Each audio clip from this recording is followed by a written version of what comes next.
Hello అక్వామ్యాన్, నూతన సంవత్సర శుభాకాంక్షలు. ప్రతి ఇయర్ ఒకేలాగా ఉంటుంది అన్నది కొందరి మాట. ఈ ఇయర్ నుంచి కంబ్యాక్ ఇస్తా అన్నది అందరి మాట. కానీ ఇవన్నీ నాకెందుకు చెప్తున్నావు? మీరు తప్పు చేస్తున్నారు కాబట్టి. ఎప్పుడు జోకులేసి నవ్వించడమే కాదు, అప్పుడప్పుడు మోటివేషన్ కూడా ఇస్తా, వినండి. నీలో ఈ యాంగిల్ కూడా ఉందేంట్రా?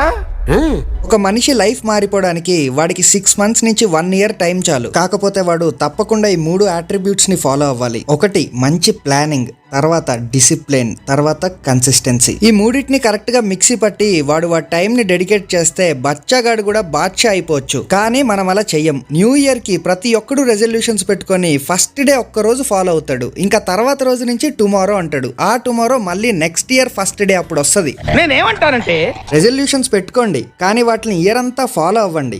ఏదో బోర్ కొట్టినప్పుడు రఘురామ్ రాజా వీడియోలు 2 చూసామా, ఎంజాయ్ చేసామా అన్నట్టు ఉండాలే తప్ప పొద్దున్న నుంచి రాత్రి దాకా ఇన్స్టాగ్రామ్ లో కూర్చొని టైం వేస్ట్ చేసుకోవద్దు. ఇదంతా ఎక్స్పీరియన్స్ తోనే చెప్తున్నా, ఎందుకంటే 2025 లో నా టైం మొత్తాన్ని కంటెంట్ క్రియేషన్ లో పెట్టేశా. 1 year కి దెబ్బకి లైఫ్ చేంజ్ అయిపోయింది. ఇప్పుడు మీరే చూస్తున్నారు. 2025 సరే, 2026 లో నా రెజల్యూషన్స్ చెప్తా, వినండి. ఫస్ట్ ఏంటంటే రోజు దేవుడికి పూజ చేయడం. సెకండ్, రోజు ఎక్సర్సైజ్ చేయడం. థర్డ్, ఇంట్రోవర్ట్ గా ఉన్న నేను కంప్లీట్ గా ఎక్స్ట్రోవర్ట్ గా మారడం. కాకపోతే ఈరోజు మిస్ అయింది. ఇవన్నీ రేపటి నుంచి చేస్తా.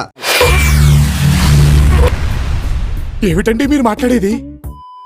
మీ రెజల్యూషన్స్ ఏంటో కూడా కింద కమెంట్ చేసి చెప్పండి. తెలుసుకోవాలని చాలా ఆత్రంగా ఉంది.